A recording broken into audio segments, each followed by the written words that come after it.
My name is Erica Nankinyas, and I'm the Associate Director of Exhibitions and Public Programs here at the Harry Ransom Center. And I have the privilege of welcoming you tonight and introducing our program, a very special program. I'm just so delighted and excited to have Dr. Janine Barchas and Edward Carey, two kind of powerhouse writers, thinkers, illustrators of the University of Texas at Austin English Department.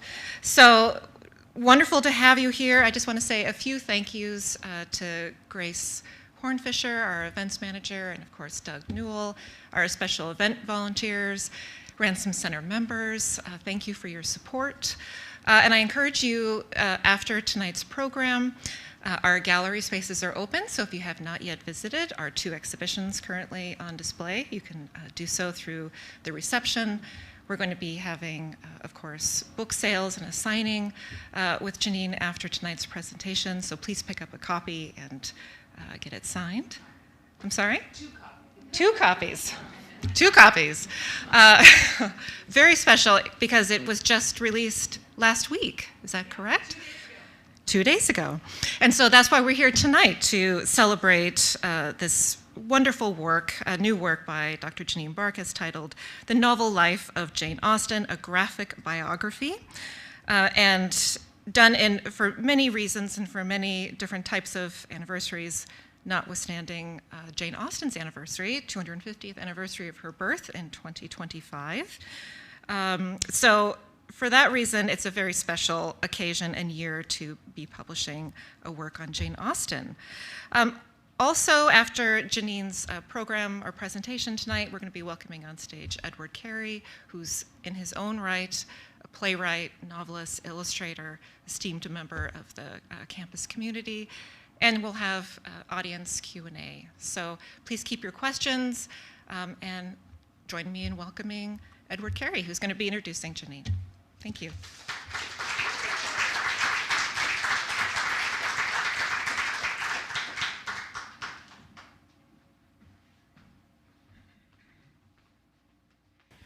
I have to say, this is an enormous privilege doing this, because the first member of the English department I ever met was Janine. And so this is my last public event at UT, and so it seems very fitting that I'm doing it with Janine. Anyway, I'm going to introduce her. This is an extraordinary book. Janine was born in the Netherlands, received a BA from Stanford University and a PhD from the University of Chicago, and taught for 5 years at the University of Auckland. All this before joining the English faculty at UT in 2002. She now holds the Chancellor's Council Centennial Professorship in the Book Arts.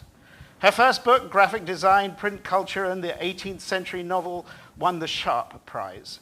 Her second book was Matters of Fact in Jane Austen, History, Location, and Celebrity, which pioneered historical and geographical approaches to Austen. Next came the Lost Books of Jane Austen, which looked at Austen's literary legacy through the cheap reprintings for the working classes that elite libraries had failed to collect. She described that project as hardcore bibliography meets Antiques Roadshow. The New York Times praised Lost Books as smart detective work. The Guardian labeled it delicious. And the TLS called it important and groundbreaking. Her research also led to museum exhibitions, including the Austen in Austin gallery here at the Ransom Center in 2019, which asked why certain editions of the same books end up being carefully preserved while others get read and discarded. In 2016, her slightly irreverent exhibition at the Folger Shakespeare Library in DC called Will and Jane, co-curated with Christina Straub, broke all prior attendance records at the Folger. But Janine says that was because they rented the shirt, worn by Colin Firth. Janine is also the principal investigator behind the website called What Jane Saw, which recreates 2 Georgian-era museum blockbusters witnessed by Austen. In that digital humanities project, she partnered with LAITS and Texas Advanced Computing Center. Janine has also written for the New York Times, Washington Post, Los Angeles Review of Books, and LitHub. She was twice elected as a Fellow of the American Council of Learned Societies and recently returned from 6 months at the secretive All Souls in Oxford, where she researched luxuries for hire in Austen's time, from pianos to pineapples. Tonight, we celebrate the launch of her latest book, The Novel Life of Jane Austen, a graphic biography. Please welcome Janine Barchas. Thank you. That was very nice. Okay, thank you for being here and for helping me celebrate 250 years of Jane Austen and her birthday. And I'm just going to tell you a little bit about, because we all want to get to the part where,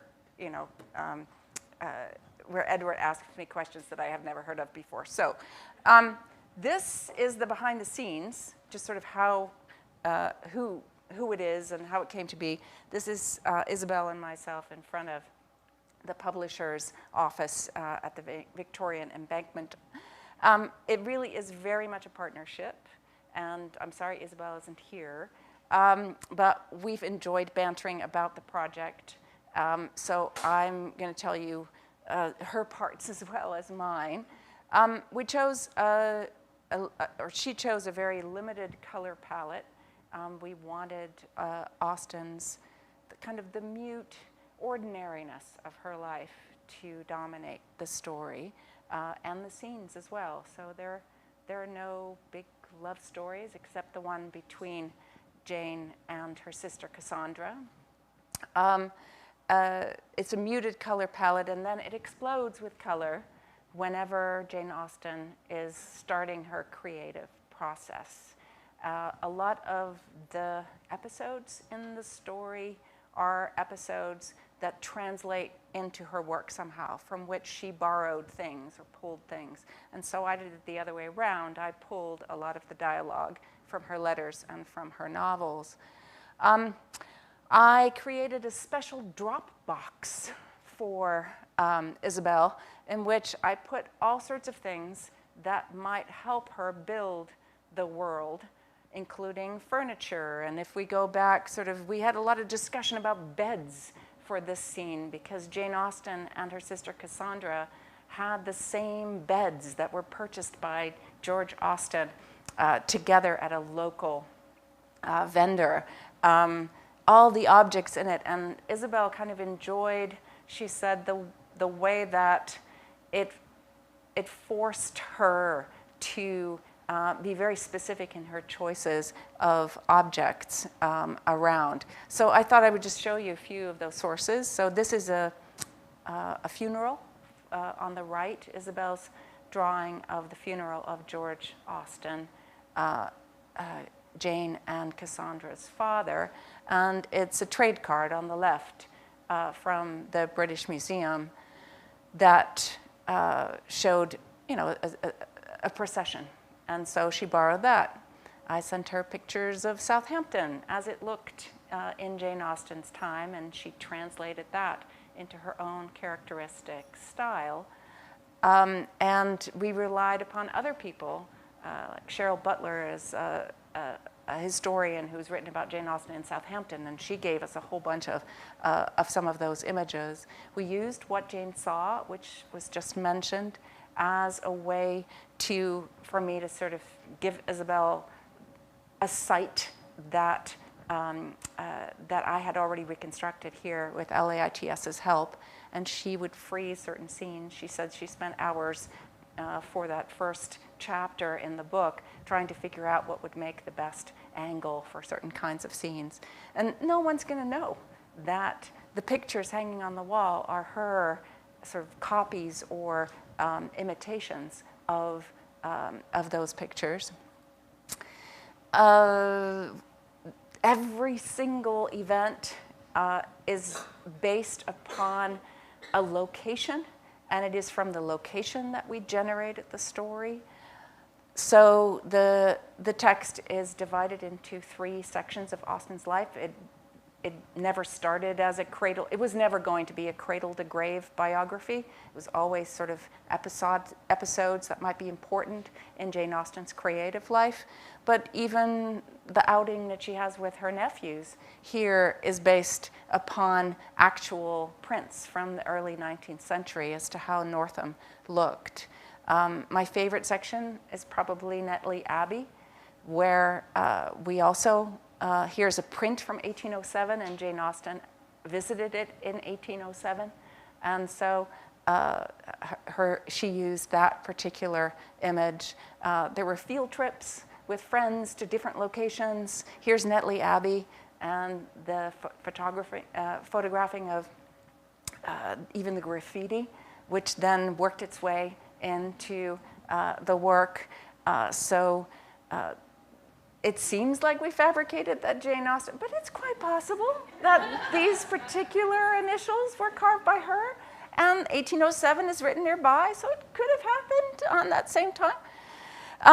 Movies were a big help, and it was a way to think about audiences that might be new to Austen, but who might have seen the movies, but not necessarily yet read the books or read the letters.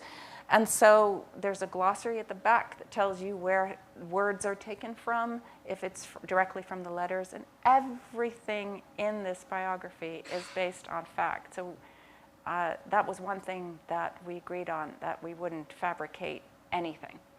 And so, as Isabel said, she said, you know, I've seen a lot of bonnet dramas, and we must have a water basin. Maybe, she said, with bloody rags. They always have bloody rags on hand. So this, that made its way in. Maps, we have a number of ways of where she created facsimiles of certain objects, newspaper headlines, books, title pages, and in this case, a particular map, which is a map made by a man named Thorpe, and Jane Austen has a young man named Thorpe in one of her novels, which is set in Bath. And so everything kind of works together and is based upon my research and her special way of visualizing that. And it was a delight to work with someone who's visualizing your research and story. Even the most outlandish scenes are based upon real fact. And when Jane Austen visits with her sister and her uncle and mother, the crypt underneath Farleigh Castle, just outside Bath, where Edward is going to go visit anytime, you cannot do this anymore, but a local guidebook that we know the Austens owned asked visitors to take a stick and poke it through the holes, the perforations in the coffins, and extrude the liquid and test the soundness of the bones. And so all of these things were borrowed for the kinds of things that the guide says when she walks them around. So some people might recognize Jane Austen's, from the back, her sister Cassandra's portrait.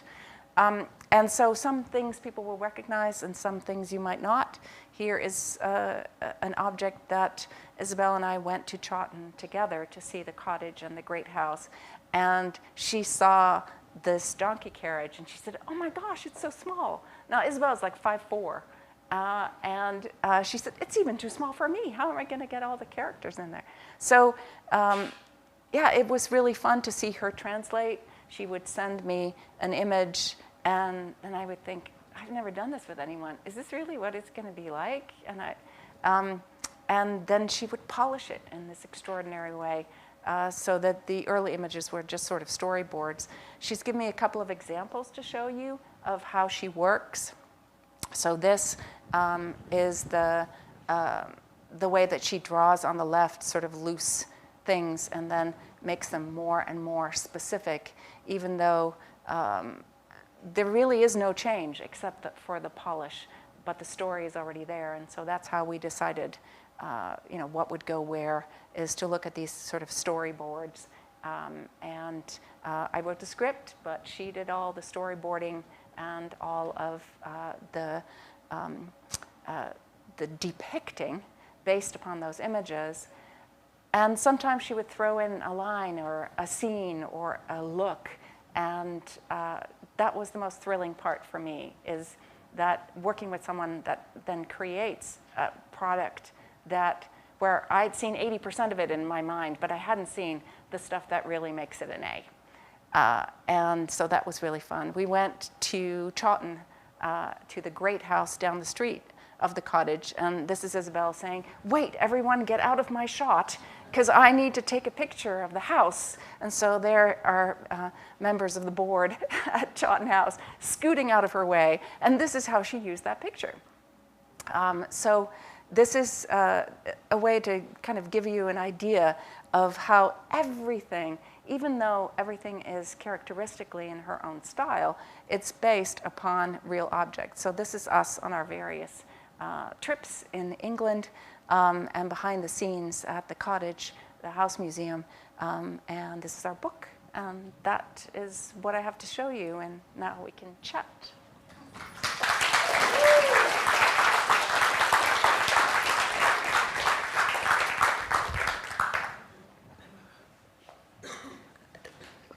That is marvelous, and I can tell you this is an extraordinary book. At whatever stage of Austen you are in your life, it's a wonderful thing to pick up. There's stuff I didn't know. There's a lot of stuff I didn't know, but it's also, you get a feeling of her life, and there's something so beautiful in the combination of work between you and Isabel, that it's a quiet life. And yet underneath it, there's all this imagination brimming, and we see these lives coming together, and we witness her life in a very humane way.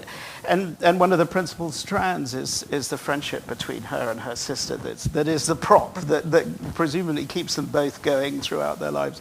But I want to scroll back a little bit, because I have this opportunity here. And when I first arrived at UT, as I said, Janine was the first professor I met. And I understood immediately that she was an internationally important scholar in Austen. And I thought, well, she looks like she belongs in an Austen book, doesn't she? I mean, she looks like she's just walked out of the Regency. And then I saw another colleague called Doug Brewster who looked like a mini Shakespeare. And I thought, what's going on with this place? And then I saw the Chaucer one, and then it didn't match. Anyway, things started going better. But I was a little confused to begin with. But I wanted to start off by asking you, what was your first exposure to Austen? When did it happen? Jane Austen, that is, of course. Yep, not Texas. How old were you, and what language was it? I want to see mini Janine. Okay. And Jane Austen. This is a strange truth game, isn't it? I'm a latecomer to Austen and a reluctant Janeite. So my first exposure was some sort of required book for something in college. I did not like the book. I had roommates who thought that I was insane for not loving Pride and Prejudice the way that they had adored it since they were 12. And I preferred James Joyce, and I thought it was all just a little too quiet. And then I went on my way to graduate school, where I may or may not have, taken out those old notes and reinforced my own interpretation until I got here. And after a few years here, someone asked me, would I please teach a Jane Austen class? And I said, of course not. I said, Jane Austen has got Hollywood. Why does she need me? I teach important writers who don't have Hollywood backing them. I teach Samuel Richardson, and you're going to say, who?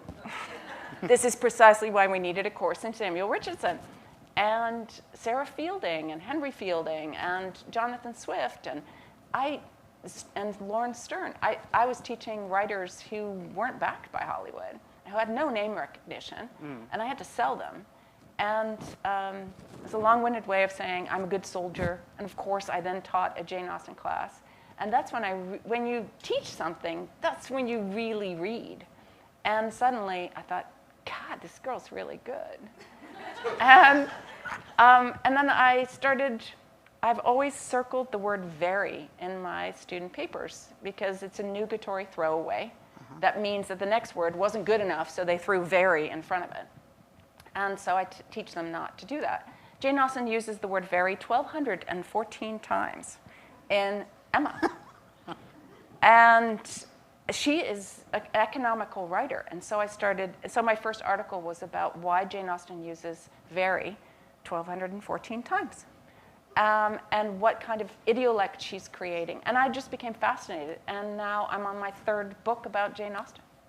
I mean, you're one of the principal scholars of Jane Austen now. I love the fact that you came to her by mistake. I think that's mistake. I think that's extraordinary. I thought there you were in Holland reading her in Dutch. No. But no, none of it. No. I don't know what to react to that. But I think it's quite extraordinary because now you've dedicated so many books and you're presumably discovering all sorts of different things as you go on. So I'm going to skip some of my questions because I understood that this that she was. You thought it was out of love. I thought Mother's Milk to her was the work of Jane Austen, but now I have something else. So what's really interesting is that you're an academic. Yep. I'm not. I don't know what those people do, but you've written books about Austen. But you're approaching Austen from a different angle in your different projects. You're finding new ways, finding different ways of trying to explain Austen's work. Can you talk about, the different ways you've found to discover her anew? Because is it you're saying Hollywood's bagged her, so I wasn't initially going to take her, but actually you're finding new ways of letting us appreciate her afresh? So, I mean, I guess once I started teaching her, I realized that she had read the same books that I had been teaching the previous years. And she had, up to that point, mostly been treated as a proto-Victorianist, as someone who was read by the 19th century looking back at her. So people who love the Brontes see Jane Austen as a kind of precursor. And I was thinking, no, she has read all these books, Samuel Richardson and the Fieldings, and a little bit of Shakespeare, and she's reworking them. And so I found her to be much, sort of not maligned, but loved for things that she was reusing. All the names of her characters, for example, all the names of her protagonists come from the phone book equivalent of Jane Austen's time. They come out of newspapers, and so she is reworking locations and names and the books that she's reading. Great readers, great writers are great readers, and she was remaking things. And so that was what my first book was about. And then everything has been sort of a mistake, as you call it, or a no first. The website, what Jane saw was I had made what I thought was the world's best kick-ass PowerPoint that I inflicted upon every brunch visitor, saying, isn't the internet great? All the paintings that Jane Austen saw in this museum, I have them now on my computer. Let me show you. And a friend said, yeah, that's a really nice PowerPoint, Janine, but it should really be a website. And I said, oh, you misunderstand. I'm an academic. I write books. I don't make websites. And they said, yeah, but you work at a place with 52,000 people, and maybe somebody there can make a website, and you could do more with this and reach other audiences. And so, too, TAC then approached me and said, can we turn this into a 3D goggle virtual event? And it's wonderful, and it's so exciting, and she feels so tactile, and you feel like you're actually visiting the exhibit with her. Was there a eureka moment when you figured, oh, she went to that exhibition, this is it, and it's working on her imagination? Yeah, well, she has a letter from her sister, or to her sister, where she says, basically, I went to these exhibitions today, and I couldn't find Mrs. D at either of the two exhibitions that I attended. But maybe I'll find her at Sir Joshua Reynolds' exhibition. And then she writes later that evening, nope, didn't see Mrs. D at that exhibition either, but Mr. D, and she means Mr. Darcy, Mrs. Darcy. And she said Mr. D would have that kind of delicacy that he wouldn't want his wife's portrait on display. So she's so she's thinking about her characters as real people. And that's such an interesting way, and you do it so beautifully in the book, that she's talking about her characters all the time. As fellow authors, we would say she's suffering from only writer in the world syndrome, which is a terrible thing to suffer from. She only talks about her own characters and things like that. We were never allowed to talk about her own characters. But I love the fact that she's summoning them, and you have this wonderful double-page spread with your Isabel's two words, moment. which she says never alone, and it's very moving. She's unwell, and she's sort of surrounded by her characters, and there is a feeling that you know, without it, because what you give us in this amazing book with this life is it's a very limited life. It is. Of very limited colours, as you've talked about it. Do you consider it in some ways a tragic life? How do you? Oh no, or not do at you all. see what would have happened? Another way of putting this: what would have happened if Cassandra's betrothed had not died? You know, there's different ways of going at how, because it's also a life of objects. So my big question here is: Janine Barchas, the academic, has turned into a writer. This is very dangerous Surely not. behavior. And she has given words to Jane Austen. And I'd love to know about you and that process of, I'm now going to make, I came to her lately, but now that I know her, I'm now going to make her speak. How was that? It was a steep learning curve. And in the beginning, I thought, okay, this is an exciting challenge. Because this is not a project that you would ever dream up except for you. You're the only person who could do this because you are an artist and a writer, and you can put those two things together, and you do in your own books. But I'm only half the equation.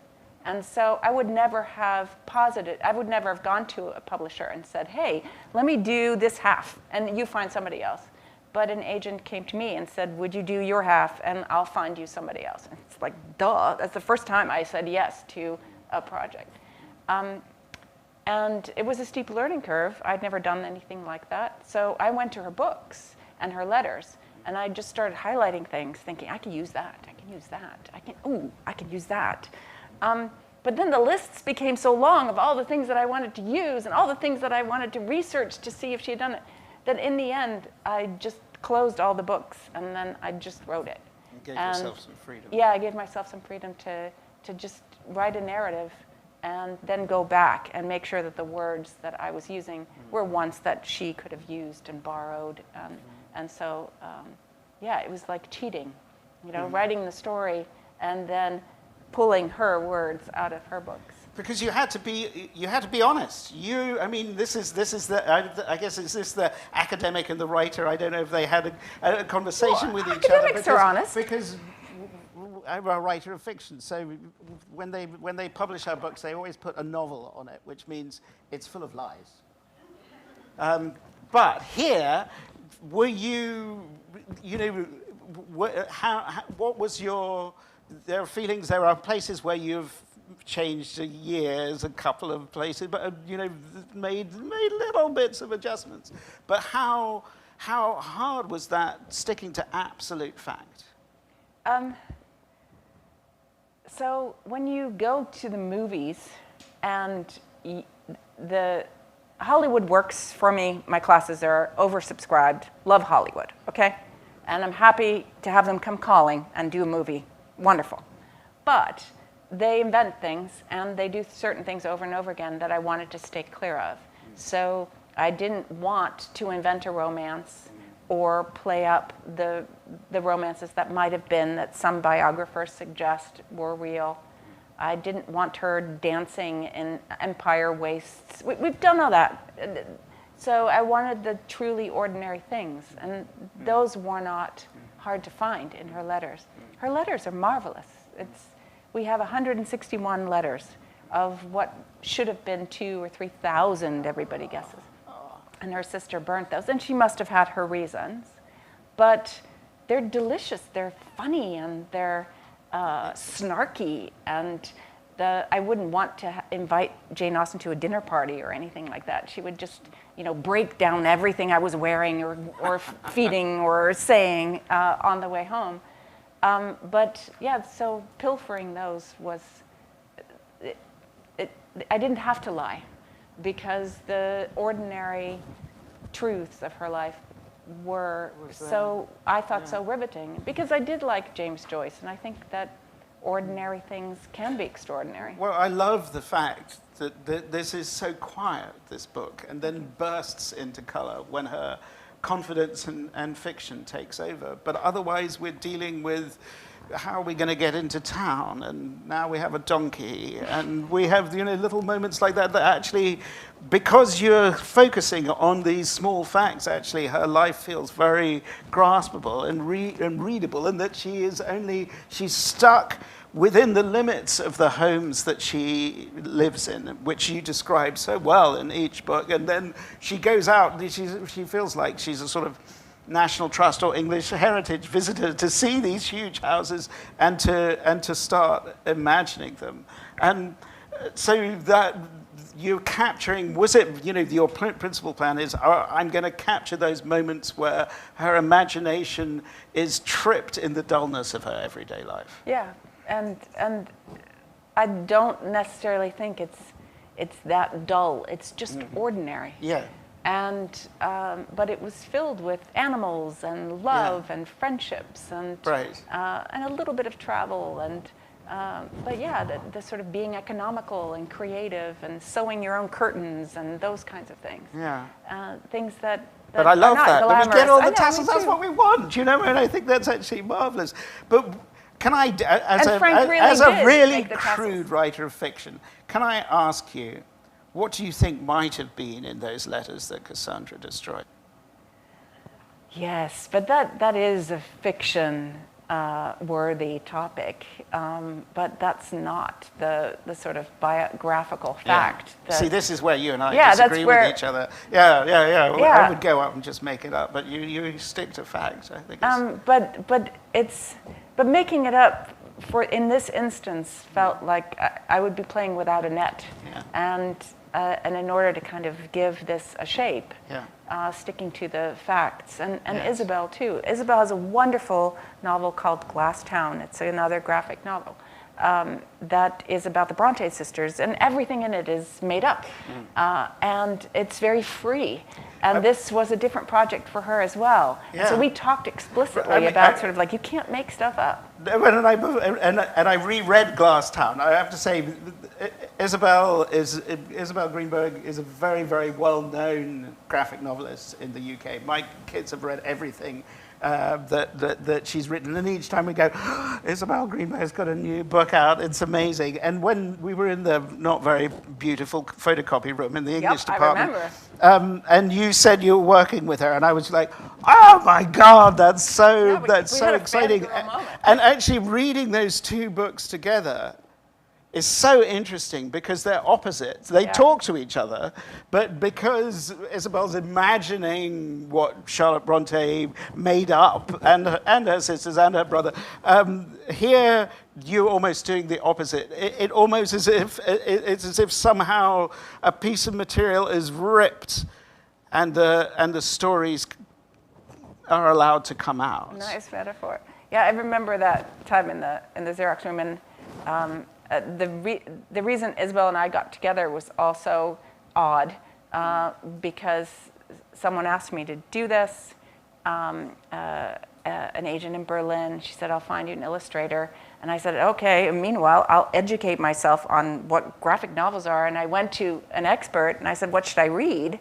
And Glass Town was one of the things I read. And I told the person I was working with sort of like, and this is what we don't want to do. I said, it's a great novel, but we don't want to invent stuff. Yeah.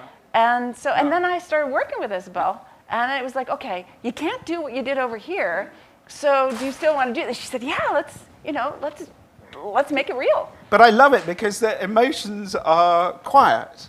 And then when they are, because they're so quiet, they really hurt even more as we go through it. And it's actually incredibly moving. I'm also interested in, you said earlier on that you weren't going to do Cradle to the Grave. Yep. How did you come across that way of approaching the material, that you were going to take these 3 segments? I mean, you basically, I'm limited to what I know. And I know Jane Austen as an adult and as a writer, and that's where I wanted to start. That's where everybody's interested. And so it was like, yeah, I'll do it, but this is what it would look like. And in a project like this, it changes. So the thing that I thought the project would be about isn't even in the book. So I thought it would be entirely about her aunt and a theft. She was arrested for shoplifting a card of lace. And that is like one panel in the entire book. And that was the story I started with. And it was too much invention because Mrs. Austen offers her sister-in-law, who has to go to jail and await trial after being arrested for shoplifting, she offers her 2 daughters, Cassie and Jane, to attend them in jail. And they were there for 8 months. And I thought, oh my gosh, what if she had gone for 8 months in a jail? Imagine the William Hogarthian scenes you could create of Austen being in jail with her aunt. And so it started off as that, and then I realized, okay, well, she didn't go, so I should really stick to what I know. Rather than and it's gorgeous and fantastic, but your next project has to be writing that other graphic novel, because the fact that the Aunt Lee Parrott is actually arrested for, how long is she in prison for? I think she was in assizes for 8 months. 8 months for waiting trial for maybe shoplifting a little bit of lace. Oh yeah, she palmed the shoplifting. I think. But I want it. Doesn't it sound amazing? I think, okay, you've been true here, and now maybe in another version. But I want to get back to the fact that this is one of our most esteemed English academics here writing a graphic novel. I want to know about that process. You said you had to educate yourself in graphic novels. Did you read them as a child? What did they mean to you? Who did you read? Okay, so the reason I said yes to this project is that I was in quarantine in New Zealand for 2 weeks in a hotel room. I had nothing to do. And somebody emails me, and we have a Zoom call. Did I want to do It's like, yeah, okay, now where do I start? When I was a kid, I spent all my pocket money on graphic novels in Dutch. In Holland, bicycling to the next installment of Siske and Wiske. It was the format that I knew history through, that I learned a lot of things that even as an adult, I think I know Rubens, because they had a whole episode about Rubens's life and a whole episode about Rembrandt's life. It's a great graphic novel about Rembrandt. There are many now. And so it was a format I always liked. And I thought, wouldn't it be great to do something that's not for the 12 people in my field? Right. That really is, that 8 to 80 is what we decided we could aim for with this project.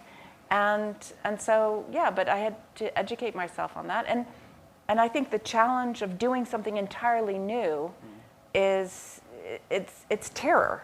But it's also, that's where the fun is. Yeah. And I really enjoyed myself in this project. I mean, it shows in the best possible way, because it's actually just so thrilling. 8 to 80 seems absolutely right. I was going through this because Isabel's other work really for children or for kids. This is something different. This is Isabel's first graphic novel for adults, and the first time that she's worked. She's worked with her sister on some storybooks, but she said this is the first time she worked with somebody who wrote the script, and then she did the illustrations. Did the script change as Yeah, it was a bit of a chicken and the egg thing. Yeah. And in the beginning, I thought it would change more, as sort of like, Isabel, what would you like to draw? Yeah. Do you want a scene where they go sea bathing? Does that really appeal to you? And she's a consummate professional. It's like, Janine, I can see, if you want sea bathing, I can draw sea bathing. But no, not necessarily, just whatever you want. So I created the script, and then she occasionally would insert scenes where I'd only said, they're in the same room together. And she had them in 2 separate beds and sort of talking across the room. And I thought, okay, yeah, I like that. Or sometimes she would insert a word or even a sentence, and she said, I've gone rogue again today, I hope you like it. And then I would go back saying, I love it. They have to speak Regency, so I'm going to have to change the language, but the scene worked. And so, it is a chicken and the egg project. You have to allow each other to be at your best. And so she allowed me to be really scholarly and persnickety about, the chair sort of looking too much like IKEA and not enough like Regency. And I would send her 6 pictures of the chair so she could adjust the chair. And I had to, deal with the sort of flights of fancy and the creativity and give that space too. And it is just lovely how limited it is, and then with this sort of rip of burst that goes through it. But throughout it all, almost the principal character is actually Cassandra. That actually, it's so moving. She, of course, survives her sister by many years, and it becomes clear that her sister is still alive in her books. And this whole idea of actually the person persisting is actually beautifully covered in this book. Did you feel like this closeness? I can write about Cassandra finally now. A little bit. Cassandra's having a heyday now. This year, I'm sure. Yeah, that's right. Gillian Hornsby has written a novel called Miss Austen that is airing on PBS here. It already aired on BBC a number of months ago as a special. I haven't seen it yet. I'm looking forward to it. It airs on Sunday. There's a kind of revival now, a rethink about not hating Cassandra for burning all the letters, but maybe thinking of her as having her reasons. Well, and it's much, of course, in the press right now with different authors whose diaries are being published and things. So things that you may think actually is better to keep private, to keep it quiet. Yeah. But I have to say, I think we're about time for questions. But I'm just flicking through this. Just the pure love that's in these pages and the scholarship. And I have to say, it's a nice trip back to England. But also, this isn't a prettified England. There's no Colin Firth in this book. There's one person swimming in a pond, but you got to look really close. But it feels like it's more rainwater collecting in a tin bucket. And that the power of the story of what you've created here and that comes shining through is how she survived and made her life this sort of tremendous success by finding the ordinary and just turning it into some narratives with the influence of female Gothic writers and everything, but how she took her own path. It's the part I enjoyed most, and so I enjoyed sharing that the most. No, it's an absolute delight. Thank you, Ed. All right, thank you. Do we have any? Can we open up? Yes.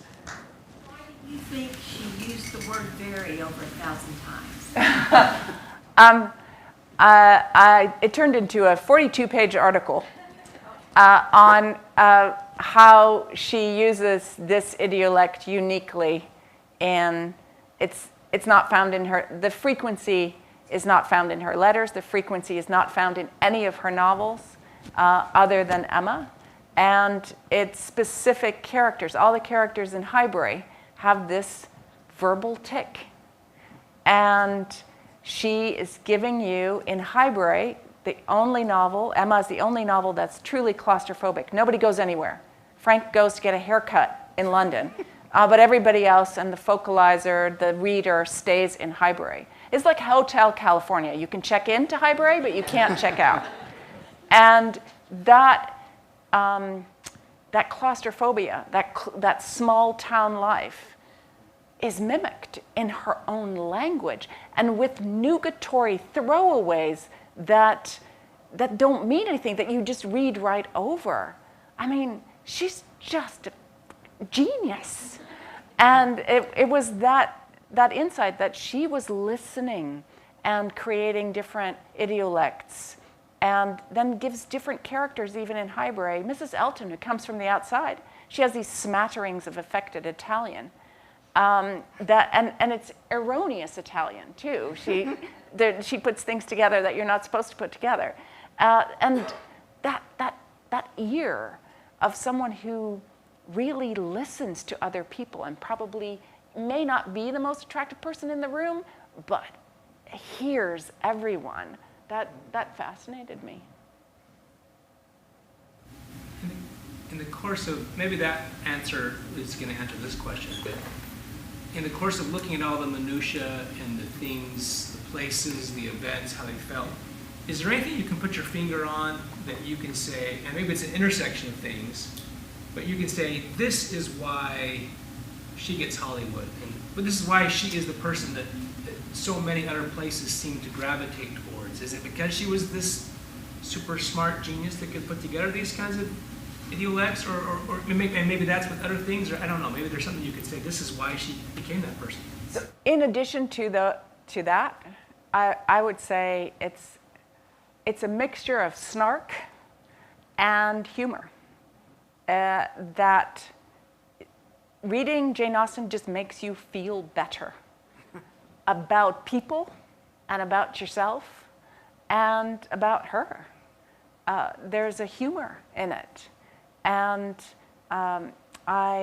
because I didn't start from love myself, I don't allow my students to emote. It's sort of like, I don't care that you love Mr. Darcy or that you think Mrs. Bennet is your mother. I don't want to know about you. I don't want to know about your love. I just want to know what you observe about Jane Austen.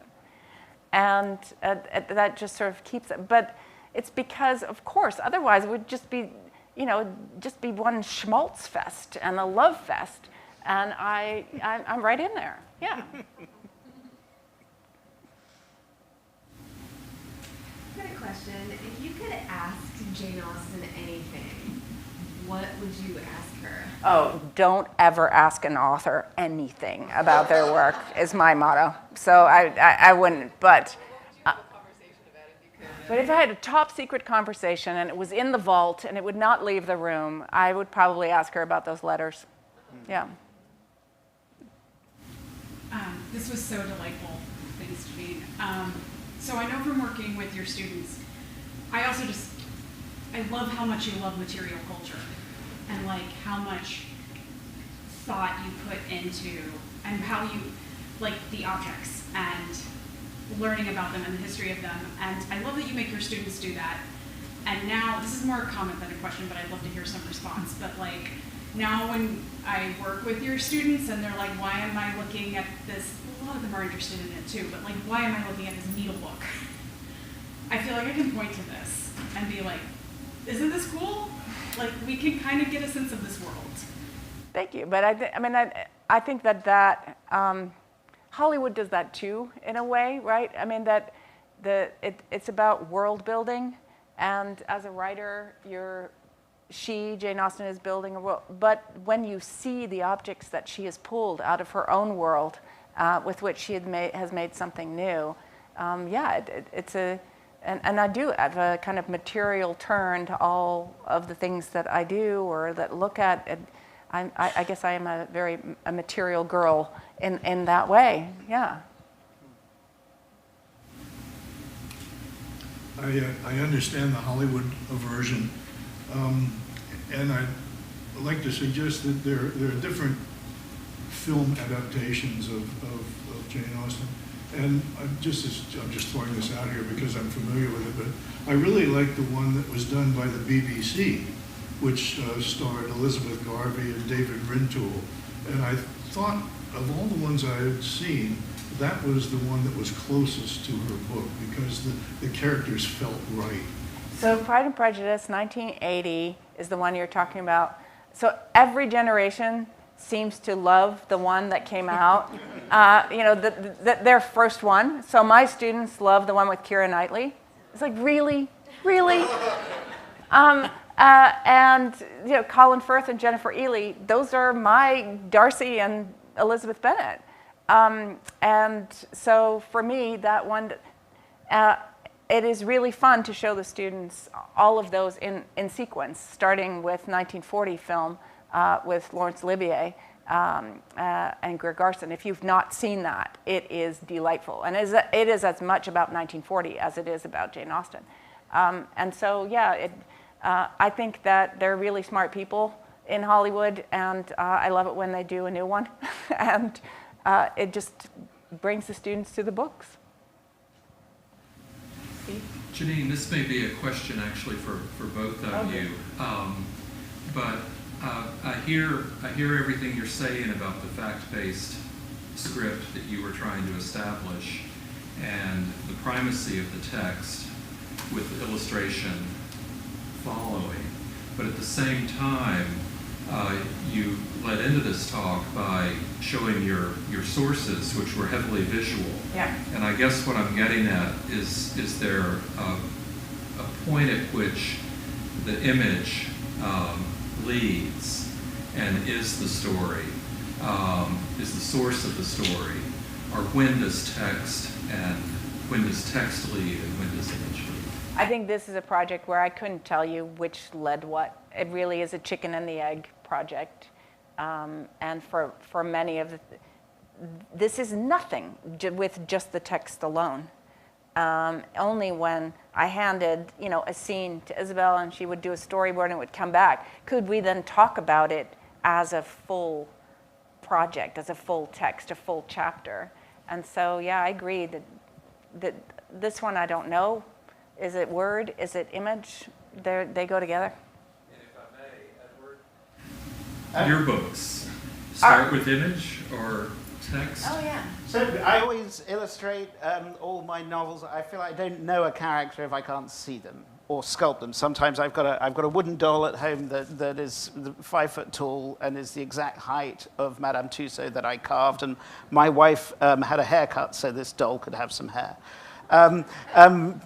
So I need to know the characters, and for me, I pretend when I'm lost with writing, I go to drawing, and vice versa, and each informs the other in different ways. But sometimes my first novel is about a rather disturbing character who wears white gloves, and I'd been drawing him for years before I decided he had to be a novel. So sometimes the image takes over. But I wrote a novel about Madame Tussaud, and one of the images wasn't my own, was an extraordinary piece of propaganda, which is the assassination of Jean-Paul Marat, painted by Jacques-Louis David, which Madame Tussaud made a waxwork of the corpse so that David could paint the painting, and that seemed to me the most extraordinary piece of evidence, but also kind of almost the birth of sort of the vile propaganda that we see today. But I love the fact that you two, I think it is a perfect marriage that you have here. Oh. And it feels absolutely 50-50 that you're actually communicating and swapping with each other throughout. Yeah. Yeah. Which one? I love the title, and I wondered how you arrived at that. And the publisher did that. So we had a whole bunch of titles. What were the other ones? Fakes and Follies. Lots of things that lots of alliterative pairings. It is completely untranslatable, it turns out, and this is being translated into 5 languages so far, and maybe the Italians are next. And in Dutch, which is my first language, it came out 3 weeks ago, just a few weeks ahead of the English original. They were just faster. The translator and I, because I speak Dutch, we went back and forth, and it's usually a publisher's decision. And they went with an alliterative pairing because the novel is, it doesn't translate. It's roman or romance in other languages that this is being translated in, and so it just didn't work. The romance life of Jane Austen didn't work out, so they threw that out, and it's now Jane Austen verteld and verbeeld, meaning told and depicted or imagined in story. So they went with an alliterative pairing. So after many sessions, somebody came up with that, and we all said, yeah, that's the one. Yeah. I think it works very well, and I love it. Yeah. Last question, gentlemen. Gentleman in the center. I haven't read Jane Austen in decades, but hearing your research on her writing style and the place and the action and the factual basis that she pulled upon, you modeled that in the creation of this and expanded it by bringing in a collaborative process. I mean, I don't know what Jane's process was, but the collaboration alone is huge.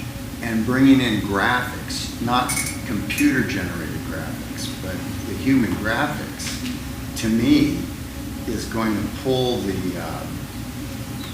beauty and power of the ordinary into this experience of reading your book, which I haven't read yet.